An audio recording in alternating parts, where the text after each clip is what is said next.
دەمکوژی حکمە دەزانم بە خوددا جەردی حەبیب وەرەسا بە شەقی خوددا دەست لە یەخەم بەردەتەبی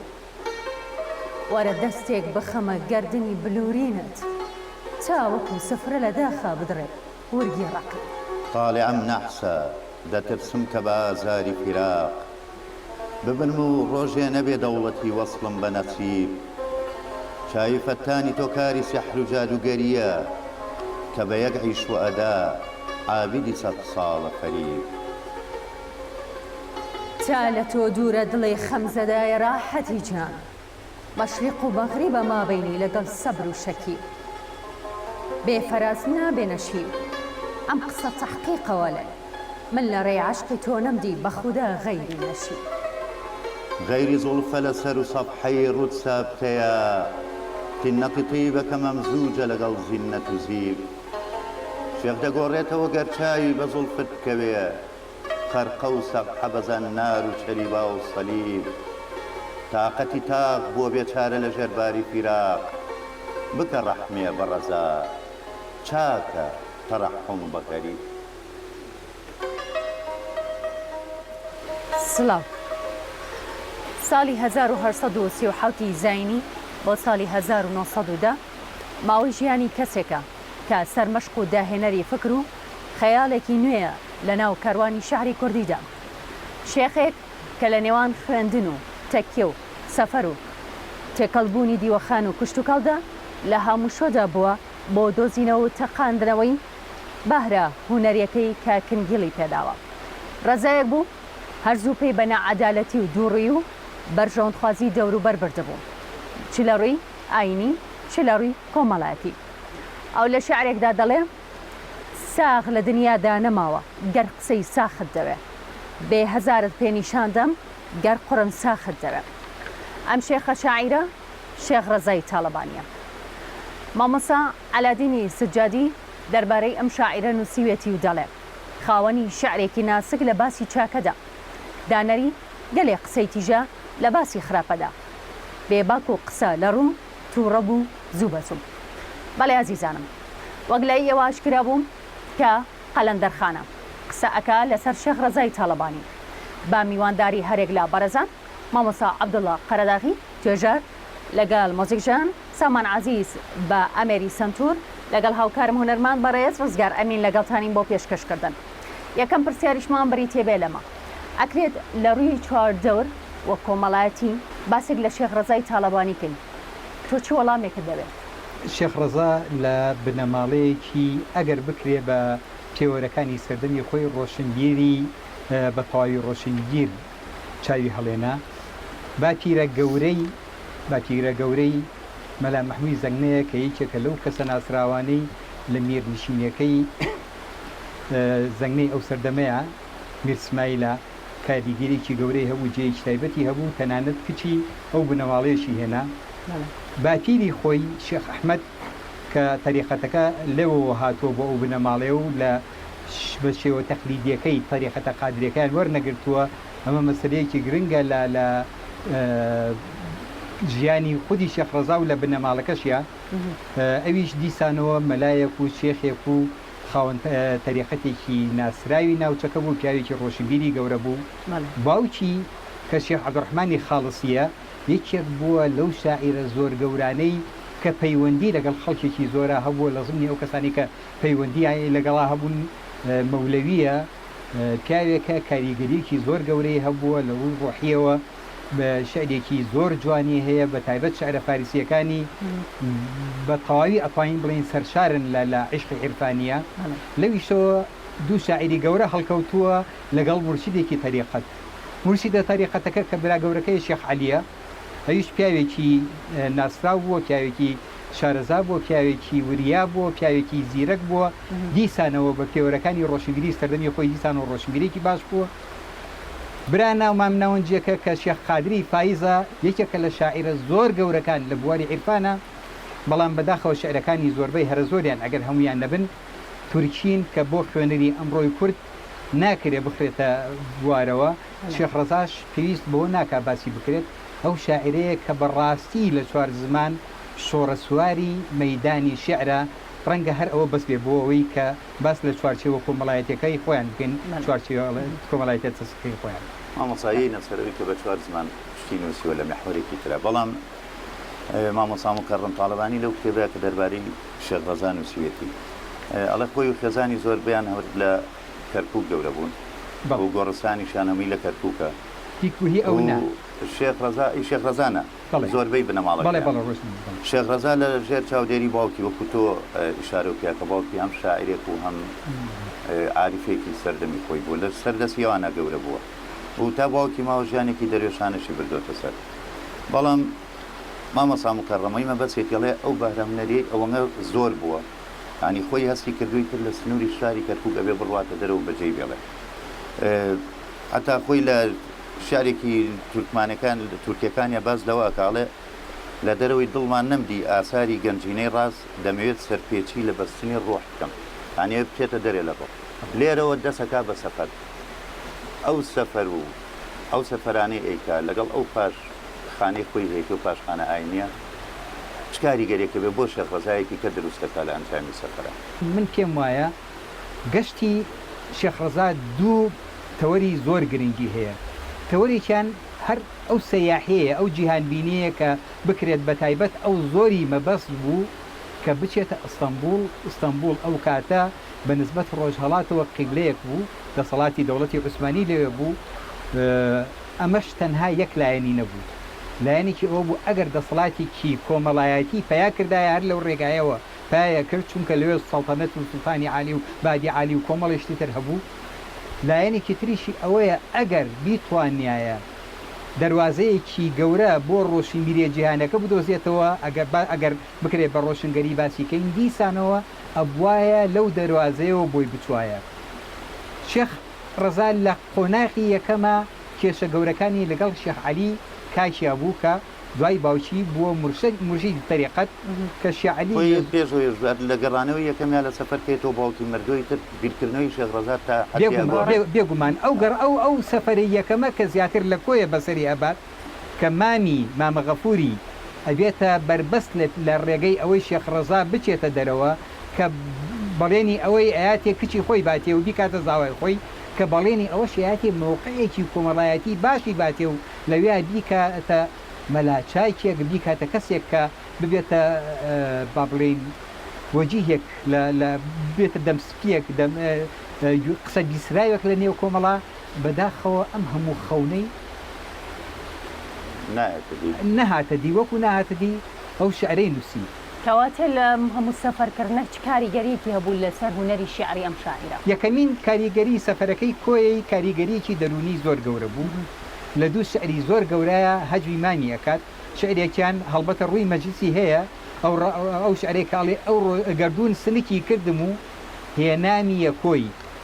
میوانی لەکن مامە غەفوری لە جەرم کرد تەماشای ئەمەکەن جارێ لە سەرەتاوە بە خاڵێکی زۆر گرنگ دەستی پێکات گەردوون سنکی کردم بە کەسێک ئەوترێ دارێکی دەستی بدرێژەوە درێژی بەدەستەوە بێ ئەو دارە درێژە لە سەردی دارەکە کە دوورە لە ئەو کەسێک کە دارەکە ئەگرێ بەدەستەوە ئەڵلقەیەکی پێوەیە ئەو ئەڵلقەیە ئەکەنە ملی سەگێکەوە کە ئیتر ئەو سەگە ناتوانێت لەم نزیک بێتەوە گڵاوی کات یعنی گەردوون وەکو سەگێکی لێکردوم پەراوێز خراو بە فەرمانی خەڵک ئەبێ من بڕۆم و بێم و ئەوانە لەگەڵ ئەوەشە کارەساتەکە زۆر لەوێ نییە لەوایە کە میوانی لەکن مامە غەفوری لە جەرم کرد ئەمە کێشەیەکی زۆر گرنگە لە ڕووی دەرونیە کێشەیەکی زۆر گرنگە چونکە لە بیتێک لە بیتەکانی دواییە زۆر بە جوانی شێخ ڕەزا باسی ئەم معاناتە ئەکات ئەڵێ ئەگەر چی بۆ مجتەهیدان جایز نییە تەقلید من مجتەهیدم و هاتم و تەقلیدی کەرم کرد شێخ ڕەزا کە ئەڵێ جایز نییە تەقلید چونکە تەقلید عادەن تەقلیدی مجتەهیدی مطلق ئەکرێت یعنی ئەگەر چی من مجتەهیدی مطلقم کەس نییە دەنگی لەسەروی دەنگی منەوە بێت لەم بوارەیە هاتم تەقلیدیشم کرد ینی با بڵێن زۆر پلێ خۆم هێنایە خوارەوە تەقلیدم کرد بەڵام کێشەکە لەوایە کە تەقلیدێکی ئاسایی نەکرد هاتم تەقلیدی کەرم کرد ئەم کێشە دەرونیە زۆر گەورەترە لەوەی کە باس بکرێ هەڵبەتە بەڵام من پێم وایە ئەمە دەواازەیە کە بۆی بزانین ئەم کێشە دەرونیە پاشان چی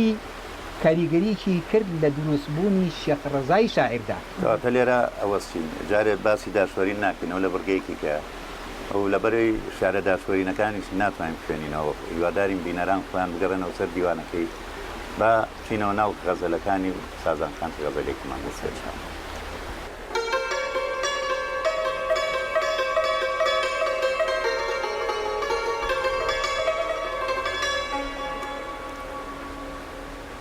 خامە بۆ تەسویری ئەبرۆت پەیڕەوی مانی دەکا شانە بۆ نەخچیری زڵفت عەن بەرەفشانی دەکا قوتی ڕوحە لێوە کە دیاقوت ئاودار نییە مەنعی بازاری حەقیق و لەعلی ڕومانی دەکا خاڵی لالێوت نگینی خاتەمی و نادر زهور مهری دەستی ئاسف و حکمی سلێمانی دەکا دڵ لە نەشئەی عەکسی مەستی چاوەکەت لایەق قەلا بۆ کەبابی جەرگی من لێوت نمەک خوانی دەکا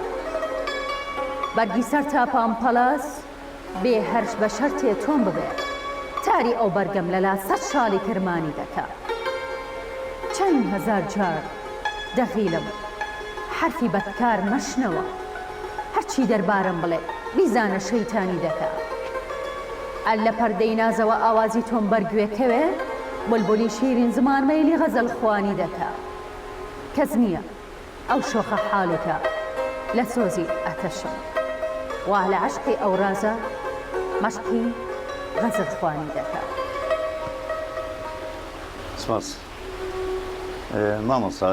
دیارە شێخ ڕەزا ناوڕۆکی شیعرەکانی لە هەموو بوارێکیەوە لە زۆربەی بوارەکان لە غەزەل لە ستایش لە ئاینی لە کۆمەڵایەتی پند و ئیدیۆم چوارینە بێلۆی خاوەنی داهێنانی شێوازی داشۆرینیشە لە شاری کوردیە. دکتۆر معروف خەزنەدار لە مێژووی ئەدەبی کوردیەکەی هەڵێت بەم ڕەنگە شێخ ڕەزا گێتێکی بێپایانی جۆرە جوانکاریەک لە ئەدەبی کوردیدا دروست کردووە لە پێش ئەودا ئەم بابەتە لە ناوەوە نەبوو مەبەز لەوە ئەو جنێوە بازاڕیانەیە کە لەگەڵ ئەدەبی کراوە ئیرۆتیک تێکەڵی دەکا و لە شتی بێنرخ و بایەخ قسەی جواندا دێنێ ئەمە لە کاتێکدا بە ئێستەشەوە لەناو کۆمەڵی کوردەواریدا جنێ و شوورەیە و گیر و گرفت و کێشە بە دوای خۆیان هێنێت. شێخ ڕەزا خۆی دەربارەی زمانی خۆی لەو بوارەیاڵێ تۆ هەتە تیغی دەبان و من هەمە تیغی زوبان فەرقی ئەم دوو تیغار وەک ئاسمان و ڕەسمان سەرچاوەکانی دۆزینوی ئەم زمانە تیغ ئاسا خەنجەر دەبانە چییە بەڵام بە ئاوردانەوە دەوەی تا چەند ئەمانە ساغ کراوەتەوە ینی لەو بوارەشەوە ئەگەر قسەی لە جارێ یەکێک لە کێشە زۆر گەورەکانی لێکۆڵینەوەی شێخ ڕەزا ئەوەیە تا ئێستاکە ئێمە دیوانێکی ساخکراوەی شێخ ڕەزامان نییە. کێشەکە بە بۆچوونی من چەند لایەنەیە. یەکەمین لایەنیان شێخ ڕەزا خۆی لی بەرپرسیارە بە مۆکەدی کاتی خۆی کەلیلیان پرسی و وتویانە شێخ ڕەزا تۆ بۆ شەعرەکانی خۆت نانووسیتەوە یعنی بۆ دیوانت بە دەستنووسی خۆت نەبێ. شێخ ڕەزا وتوێتی من پێم وایە دیوانی شەعرم سینەی ئەو خەڵکەیە. مامۆستا هەر تایبەت بۆ بابەتی کە خۆت کەمێک ئاماژەت پێدا دەگەێنەوە جارێک شێخ عەلی برای لە شێخ ڕەزا و ڕابێت و دەڵێ ئێمە هەر لە هەوڵدانین بۆی خەڵک ڕاکێشین بەرەوتەکەی تاالبانەکان بەڵام شێخ بە شەعرەکانی بۆتە هۆکاریەوەی کە خەڵک دوورە پارێز بێوە دوورکەوێتەوە لە تەکێ. لە وەڵامی ئەم قسەی شێخ عەلیشدا شێخ ڕەزا دەڵێت تەنها لای من ئەوانەی هەجوو هەڵناگرن خوا و پێغەمبەرە لەگەڵ ئیمامی عەلی و شێخی گەیلانیە. هەر پەیوەست بەمەشەوە دەڵێن جارێک حاجی عەلی قەردار دێتە لای شێخ عەلی و دەڵێت من پیاوێکی دیندار و حاجی و مخلیسی تەکەی تاالبانەکانم خوا هەڵناگرێ کە شێخ ڕەزا هاتووە منی بەراورد کردو و خستۆتە ڕیزی منیاسی گاوڕەوە کە ئەمە چۆن خوا قبولێکە کە شێخ عەلی بەگلەیەوە ئەمە بە شێخ ڕەزا ڕاگەێنێ. شێخ ڕەزاش لە وەڵامدا دەڵێ نازانم من لە دەستی کێ سەری خۆم هەڵبگرم بەیانی زوش منیاسیش دەرگای لێ گرتو دەڵێ من هەرچەند کافرم بەڵام پیاوێکی بەویژانم خوا چۆن هەڵەگرێ من بەریتە ڕیزی حاجی عەلیەوە. لە ژیانی شێخ ڕەزادا نوکتەی لەم جۆرە و چیرۆکی لەم چەشنە بوونی زۆر هەبووە کە ئەکەوێتە قالبی تەنزیشەوە هەم قۆڵ و پڕ لە تعبیرە کە جوانی زمان لای ئەم شاعیرە نیشانەدا. هیچ بابەتێک لەمە هەیە لای تۆ کە زیاتر بوو بێتە مای سەرنجڕاکێشانی تۆ؟ ئەمە بێگومان یەکێکە لەو نمونانەی هەم ڕاستن و هەم بەقوتیشن بەڵام بەداخەوە من زۆربەی ئەو بابەتانەی لای من ئەچێتە بابی متارەحاتی شعریەوە یعنی با بڵین وەڵامێکە لە شعرا کە بەداخەوە زۆر ڕووی مەجلیسی نییە و داوای لێوردنەکە کە من ئەو مەسلەیە ناگەڕمەوە بەڵام ئیشارەت بە تەنها بۆ یەک خاڵی گرنگەکەم ئەویش ئەوەیە شێخ عەلی وەکو برا گەورەی بوو مرشیدی تاریخەتەکە بوو جێنشینی باوکی بوو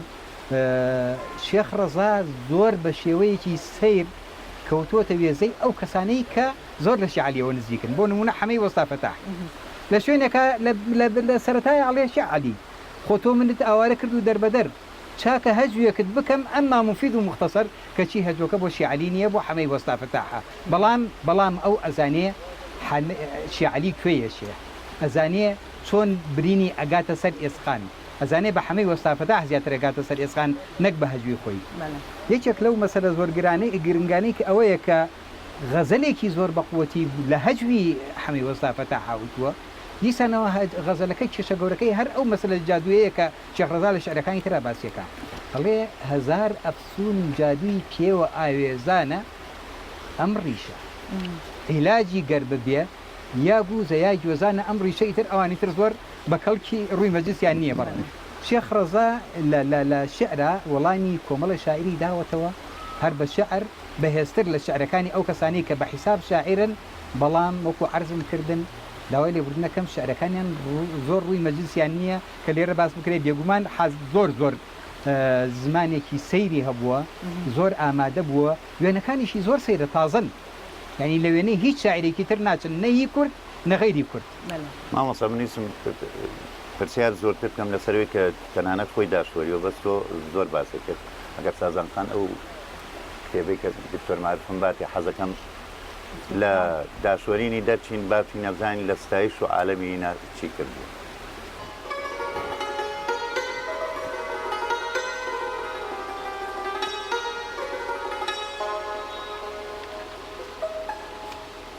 مربوطە حەیاتم بە سلێمانی و خاکی خۆزگەم بە سەگی قاپیەکەی ئەحمەدی کاکی ئەو قیدوەتی ساداتە کە سوبکانی سەماوات شەڕیانە لەسەر سوزدە لەبەر مەرقەدی پاکی ئەو مەرقەدی واڵایە کە وەک عەرشی معەلا مەحفوفە بە زواری مەلەک دەوری شوباکی بۆ دەست و عەسا نازکەکەی داخە دەروونم قوربانی عەسای دەستی دەمم سۆل و سیواکی دنیا لە دوای حەزرەتی شێخ زێڕ و زەبەر بێ وەک تاجکەی و جامی جەم و بەختی زوحاکی دەرحەق بە حەفیدانی ئەدەب لازمە زینهار قوربانی حەفیدانی دەبم بابی و داکی بەم حاڵە پەرێشانەوە باز ئەشهەدو بالله شعرت تەرەبەنگێزە ڕەزا شاعری چاکی ئەمە لە دوای داشوەرینەکانی یەکێکە لە ستایشە زۆر دیارەکانی یعنی ئەو جیاوازیە لە بینی شعرە لە هونەری شعری لای شێخ ڕەزا دەرەخا لە زمانیە بەڵام ئەوەی ئێستا ئەمێ مامۆسالی و پرسم جارێک لە شێخ ڕەزا پرسن ئەڵێ کام لە شاعرانە لە ئێران شاعری ئێران لە کووردا لە عەرەبا لە تورکیا شاعری چاکن ئەڵێ بۆ شعری کوردی مستەفا بەگی کوردی بۆ شعری عەرەبی متەنەبی بۆ شعری ئێرانی حافظ بۆ شعری تورکیش کەمالی بەڵام من سەرمەرقی هەر چوار زمانەکەم ئەم تەجروبەی زمانانەی یعنی بە بەراورد بە شعری بۆ نمونە فارسی لەگەڵ بەراورد بە شعری فارسی و سەردەمەیە عەرەبی ئاستی زمان لای زمانی نووسینی چۆن بووە ئەگەر باسی سەردەم بکەیت من تا ڕادەیەک لەگەڵ بۆ چوونەکەی شێخ ڕەزایە بەڕاستی من پێم وایە لەو سەردەمەی شێخ ڕەزا خۆی شاعری فارس نەبوو بەقەدەر ئەو شعری فارسی جوانیان نەبێت حتا کەمالی کە خۆی باسیەکات ئەم لە کەمالی باشترە لە شعری تورکیا شعری ئەو سەردەمەی عەرەبی ئێمە یەکێک لەو کەسانی کە هاوچەرخی بوون دیسانەوە ئەویش کووردە جەمی سەدقی زاهاویە کە من پێم وایە لە ڕووی هونەریەوە هەرگیز شعری جەمی سەدقی زاهاوی و معروف ڕەزافی دیسانەوە ئیش هاوچەرخەوانن لە ئاستی شعری شێخ ڕەزایە نەبوون لە ئاستی شعری عەرەبی شێخ ڕەزایە هەرچەند دەقی شعری عەرەبیمان زۆر کەم پێگەیشتووە شعری کوردیش من پێم وایە ئەو جوانینکاری و ئەو تازەگەریی کە شێخ ڕەزا نەک تەنها لە ڕووی شێوە لە ڕووی نێوەڕۆژ هەموو ڕوویەکی ترەوە هێناوێتی ئاراوە ئێمە شاعری ترمان نەبووە لە سەردەمی خۆیان ئەو مەسەلەیە بکەن بەڵام ئەگەر مەبەستی ئەوە بێ سەرمەشقی هەر هەموویانە بە درێژایی مێژووی ئەو ئەدەبانە من پێم وایە ئەوە ڕەنگە زێدەڕۆیەکی زۆری تیابێت چونکە یەکێک لەو کەسانەی شێخ ڕەزا خۆی پەنای زۆر بردوتە بەر شعرەکانیان حافظە بۆ نمونە بە تایبەت لە هەجوەکانی شایانی زۆر سەیرە ئەو شعرانی حافظ کە قەت بۆ هەج و دەستەمۆ ناکرێن شێخ ڕەزا دەستەمۆی کردوون بۆ هەج و مەلەمای پێکردن بڵێ مەعی پێکردوون پێنج خشتێکی پێکردوون شتی تری پێکردوون هەر بۆ هەجوش یعنی شتەکە بۆ هەجوێکی خراپیش دوو دنیا بینی جیات دوو جیهان بینی بە تەواوی زۆر جیاواز دوو جیهان بینی بە تەواوی زۆر دژی یەک نەکتەنها جیاواز ئێستا جیاوازی جیهان بینی ئینسان ئەتوانێت بواری بداتێ بەڵام هاودژێتی لە نێوان دوو جیهان بینیە تۆ ئاشتیان کەی ئاشتیان کەیتەوە زۆر سەیرە جەناب دەتوانیت لە شعرە کوردەکانە نمونەیەکی زۆر بەسیط بینیتەوە هێسترەکەی میر قوڕ بەسەر نردووی بۆ شێخ ڕەزا هەر لە سەرەتاوە چی ئەڵێ لە یەکەمین بیتەوە ئەڵێ میر بە سەد منەت هەناردی هێسترێکی ڕوت و قوت دەست و پا سەست و سەقەت ئەندامی وەک هەر وەک عنکەبوت یعنی کێشەکە لێرەوە دەست پێ ئەکات شێخ ڕەزا کە بنکەنی ئەکات کە کێشەکە یعنی ئەگەیەتە سەر ئێسقان بەردەوام قەت لە چینە هینەکانی بریندارکردان نایهێڵێت لە شوێنێکی ئەڵێ لە شوێنێکە ئەڵێ سەیفەتاحی مەیترم ڕۆژێ بە حینجەت لێی نەوی هەر ئەم شعرە خەڵک یەکێک لە کێشە گەورەکانی ئەم حینجەتە ئەوەیە کە بەعزێک بە حجەت نووسیویانە کە ئیمکانی هەن نییە ئیمکان بە حجەت لە ینی پاساوە حجەت شەیەکی عەرەبی مانای پاساوە بعضێک ئەڵێن بە حیجەت هیچ معنایەکی نییە لە کوردیا بەڵام بە حینجەت لێنەوین دەستگرتنە بەشتەوە بە مەرجێک تۆ هەمووی هێزی پێشت بکەیتە بنەمایەک بۆ ئەوەی بتوانانی زیاتری بکێشی ئەوانە ئەڵێ ڕۆژێ بە حینجەت لێنەوی یانی لە هێسترەکە کلکی دەرهێنا لە بن ئەو جا بە ئاستەم گوێی بزوت ئەم هێسترە قوڕ بەسەرە ئەوەنە لە ڕووبرسی و هین بووە کریان دەرهێناوە لە بن بە ئاستەم گوێی بزوتووە ئەگەر یارمەتیم بی لەم ڕۆژ لە شعرە فارسیەکانیان لە دوو شعریات دوو دنیا بینی جیای هەیە لە دنیا لە یەکێکیانەوەی کاڵێ هەش بە هەشت و شەش جیهات هەفت زەمین و نۆ فەلەک جملە تۆ ئافەریدەی وەحدەکە لا شەریکە لەک بەڵێ من چیم ئەی فیدایی تۆ دەم زەنم ئەسوسەنایی تۆ ئەی هەمەما سویا تۆ دەرکەفی قودرەتی تۆیە ئەوە ڕاستەوخۆ مخاتەبەکەی خوایە ئەڵێ مطلق هەمووی تۆی بەڵام لە شوێنێکی کە چی ئەز دەستی تەتاولی زەمانە کەس نیست خوردە تازیانە ئەی بیه و دەست زەکەردی مردم ئازار ناهی زەگونا وە خود گوناهکار تۆ مجرمی بەڵام لێرە خەیامیە لێرە پێچی ئۆڤڵەکەی خسێتە سەر زەمانە بە دوو آخر بیانوی ڕاست لە لایینێکە لە فەرمودەیەکی قودسیە پێغەمبەر ڕیوایەتەکە باسیەوەکە ئەڵێ کەس جنێو بە زەمان نەدا چکە زەمانم منم بەڵام شێخ ڕەزا ڕەنگە ئاگای لەو فەرمودەیە نەبێ ئەوە یەک دوو لە کوردیە زەمانە قەت نەبەستراوەتەوە بە چەمکی خواوەندی بەزوو لە نەوعی سۆفیانە باسێتە منچێتە سەر سۆفیانە نە بەعکسەوە یاخیانە ڕەندانە باسیەکە لە عالەمی سۆفی و خەیامی باسێکە خەیامیانە بەڵێ من لەگەڵتان بەڵام سۆفیانە نە چونکە سۆفیەکان زۆر پابندن بە مطلقیەتی دەسەڵاتی خواوە دەستخۆش مامۆستاگیان لە کۆتایی بەرنامەکە نزیک بووینەتەوە گەر کاک ڕزگار هیچی نەماوێت تەنها منەمەوێ ئەوەت لێ بپرسم ئەو ڕووداوانە چی بوون لە عێراقدا کە بوونیان هەبوو کاریان کردوتە سەر شێخ ڕەزا کە بینیوێتی وای لێ کردووە کە عێراق وا ببینێ هەمیشە بە شوێنی بەڵا و فیتنە و نیفاق ئەمێنێتەوە هەڵبەت دیاریشە لە دوای سەدەیەک زیاتر لە نەمانی شێخ ڕەزا هەر ئەو شوێنە وێران و پڕنیفاقەیە کە ئەو لە شعرێکدا باسی کردو و بۆ نمونە دەڵێم لە درۆم پرسی وتم ڕاستیم پێ بڵێ تۆ خەڵکی چ وڵاتێکی تو ماڵت لەکوێیە وتی من و دوو ڕووی دوو بەچکە شەیتانی لە ناوچەی عێراقە مەوای باپیرمانە ئەمە ئەگەڕێتەوە بۆ با بڵێن نەک تەنها سەردەمی شێخ ڕەزا خۆی بەڵکو بۆ بنەمایەکی زۆر میژوویی حتا باس لەوە ئەکرا کە ئەهلی عێراق ئەهلی نیفاق ئەهل العێراق ئەهل النیفاق ئەمە لەلایەکەوە لەلایەکی ترەوە ئەو سەردەمی شێخ ڕەزا ئێمە لە عێراقا دەسەڵاتی عوسمانی بوو شێخ ڕەزا چاوەڕوانی ئەوە بوو دەسەڵاتی عوسمانی بەهۆی ئەو ئیمکانیەتە گەورانەی کە ئەم هەیەی بە ئەوهۆی ئەو شاعریە گەورەی کە ئەم لە چوار زمانایەتی دەسەڵاتی عوسمانی شوێنێکی شایانی پێبەخشیە ئەوەی پێ نەبەخشی لەبەرەوە ئەگەر شعرە تورکیەکانی شێخ ڕەزا بخوێنەوە لە شوێنێکە بە سوڵتانی عوسمانی ئەڵێ یا حەمیر المؤمنین پێی ئەڵێ ئەنتە ما ئورسیلتە ئیلا زەحمەتە للعالمین ئەمیری مؤمنین بکرێتە حەمیری مؤمنین نەک کەرێکی ئیماندارەکان بەڵکو چەندین کەری ئیماندارەکان مەسەلەیەکی گاڵتە نییە بیکاتە ئەنتە ما ئورسیلتە ئیلا زەحمەتە للعالمین دەباتی ڕەحمەت زەحمەت بێت معناه ئەوەی تۆ بە شێوەیەک مەفروزە ئەمیری مؤمنین مەفروزە جێنشینی پێغەمبەر بێ کە پێغەمبەر ڕەحمەت للعالەمین بوو بێت ئەم زەحمەت للعالەمین بوو بێ ئەمە چ جێنشینیەکە پێم وایە هۆکارە زۆر گەورەکە لەوەیە کە شێخ ڕەزا نەیتوانی لایکەم لە ڕوانگەی دەسەڵاتی عوسمانیەوە شوێن و شتایی خۆی بدۆزێتەوە. دەستخۆش قسەی زۆر ماوە بەڵام وازدان تەواو بێگومان. بەڵێ عزیزان، سوپاسی تەواوم بۆ هەمووان هەیە. لێرەدا بەرنامەی قەلەندەرخانە بە کۆتایی هات کە تایبەت بوو بە شێخ ڕەزای تاڵەبانی. بە یەکێک لە شعرەکانی ئەم شاعرە کۆتایی بە بەرنامەکە دێنین و خۆ ئاگای لە هەمووتان بێ.